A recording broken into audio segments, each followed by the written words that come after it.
There are stories that feel as if they were written by destiny itself. Tales that begin as whispers, grow into thunder, and echo across centuries, reminding humanity that glory and ruin often walk side by side. The story of Rome is one of them. Before the world knew it as an empire, before the legions, the emperors, and the marble, Rome was only an idea. And like every great idea, it was born from a myth.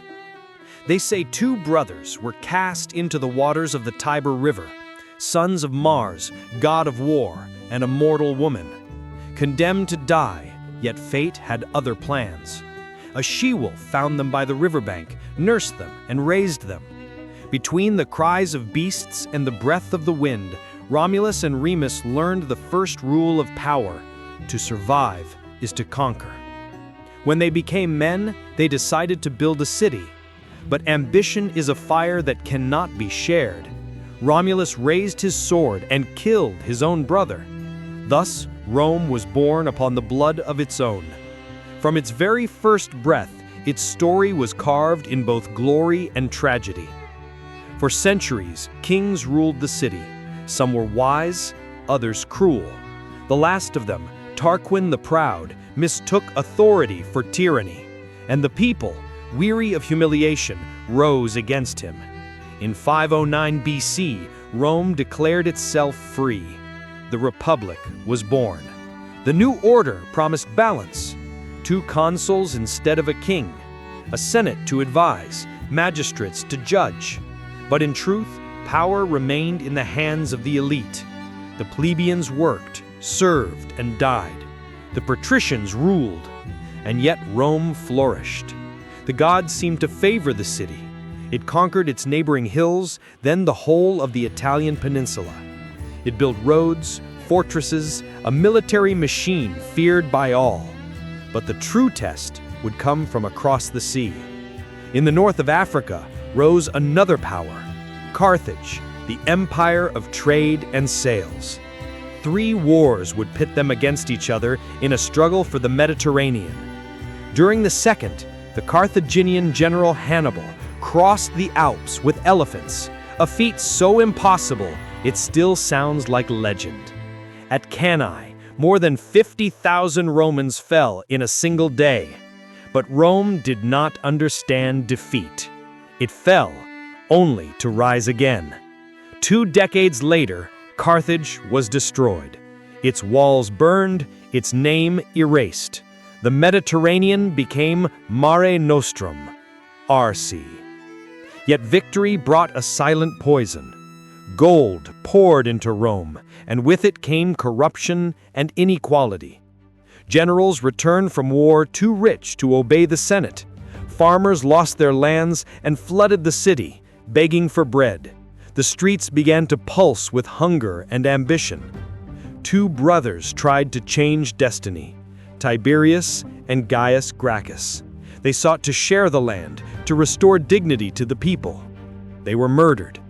The message was clear: in Rome, justice was worth less than power. The Republic began to rot from within. The legions, once loyal to the state, now served the ambitions of men. And from the chaos, one name would rise above all others: Julius Caesar. Julius Caesar was born into a noble family, but without fortune. From an early age, he understood that Rome was a stage and politics a theater. He knew how to speak to the people, how to promise, how to win. He became consul, general, conqueror. In Gaul, he faced tribes and forests, built bridges over rivers no one had ever dared to cross. With every victory, he sent detailed reports back to the Senate, not just of battles, but of himself. He was crafting the myth of Caesar while still alive. When he returned to Rome, he brought gold, glory, and an army that worshipped him. The Senate ordered him to disband his legions. He looked upon the Rubicon, the border of the law, and whispered, "Alia iacta est," the die is cast. He crossed the river. He crossed the line. And so began the civil war that would destroy the Republic. Rome fought against Rome, Families were torn apart, cities burned. But Caesar triumphed. He entered the capital not as a tyrant, but as a reformer. He restored temples, fed the poor, reformed the calendar, the same we use today. The people loved him, the Senate feared him. In 44 BC, he was named dictator for life, a title that sounded like glory but smelled like monarchy. And Rome had sworn never to have a king again. On the Ides of March, Caesar entered the Senate hall. Brutus and the others surrounded him. 23 blows later, the dictator lay on the marble floor. Et tu, Brute? He whispered. That breath ended the republic. But the death of the man did not kill the idea he represented. The blood of Caesar did not extinguish the fire, it spread it. Rome plunged once more into chaos. On one side, Mark Antony, the loyal general, charismatic and impulsive. On the other, a young and almost unknown heir, Octavian, Caesar's adopted son, just 19. While Antony was captivated by the charms of Cleopatra in Egypt, Octavian built alliances, bought loyalties, and crafted the image of a savior. He understood that power is born from narrative before it comes from the sword. In 31 BC, their fleets clashed at the Battle of Actium. Sails burned, masts fell, the sea turned red with fire and blood. When it ended, Antony and Cleopatra fled. They would soon take their own lives in Alexandria. With them, the Republic exhaled its final breath. Octavian returned to Rome victorious. He claimed to seek peace, not power. The Senate, exhausted by wars, believed him. They granted him a sacred title, Augustus, the revered, the one favored by the gods. The mask of freedom remained, but behind it, the empire had already begun. Under Augustus, Rome rose from its ashes. Temples were rebuilt, laws rewritten, plazas redesigned. The ruins of war gave way to marble. Augustus understood the power of image. He said, "I found Rome built of brick, and I left it clothed in marble." He created a stable government, dividing power between Senate and princeps, but all knew where true authority rested. Augustus controlled the army, the provinces, and faith itself. He assumed the title of Pontifex Maximus, high priest. The gods were now instruments of the state, and the state a reflection of its emperor. The legions marched to secure the borders. North, they faced the Germanic tribes. East, they reached the Euphrates. South, they conquered Egypt, the granary that would feed Rome for centuries. From every conquest came a road, an aqueduct, a city. Rome did not merely dominate, it civilized according to its own vision.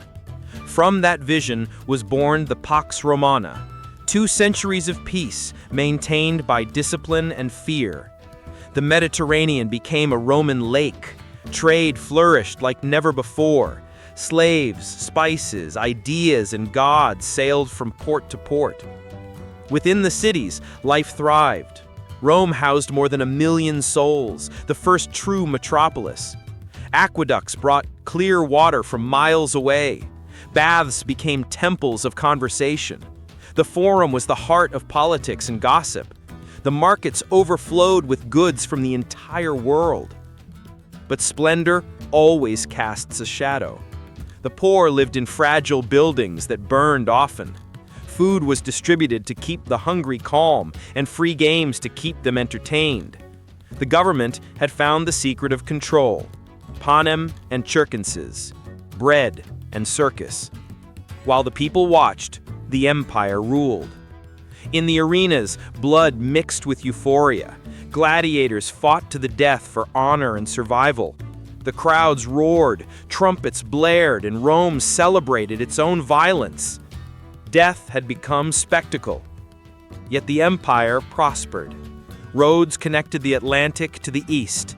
The Latin tongue united nations. Roman law became the model of logic and justice. The arts flourished under imperial favor.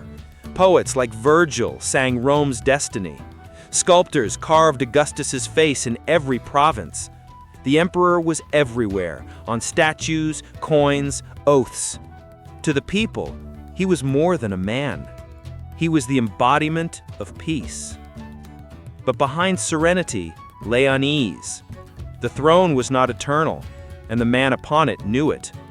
In his final years, Augustus grew distant, wary, surrounded by plots, real or imagined. To choose an heir was harder than conquering provinces, for charisma cannot be inherited, nor can the aura of a founder. In 14 AD, Augustus died. The Senate declared him a god. His body was carried through the streets, and the people wept as if the sun itself had dimmed. Rome believed eternity began that day. But human eternity is short. The empire he built was too vast to contain itself. Absolute power too sweet to refuse. And in the palace shadows, new names began to stir. Tiberius, the silent general. Caligula, the youth who would confuse madness with divinity. Nero, the artist who would burn his own city. The empire that promised peace was about to taste insanity. The golden glory of Augustus would soon become the stage for blood and madness. Rome believed it had conquered time, but time is the one enemy no sword can defeat. And the sound of legions, once music of victory, began to echo like a warning of ruin. Thus ends the first chapter of the greatest epic in history. A city born of legend, forged in war, sustained by the belief that it would last forever. But what is eternal to men lasts only as long as the gods allow. In the next episode of Echoes of History, peace breaks, gods fall silent, and Rome descends into the madness of emperors.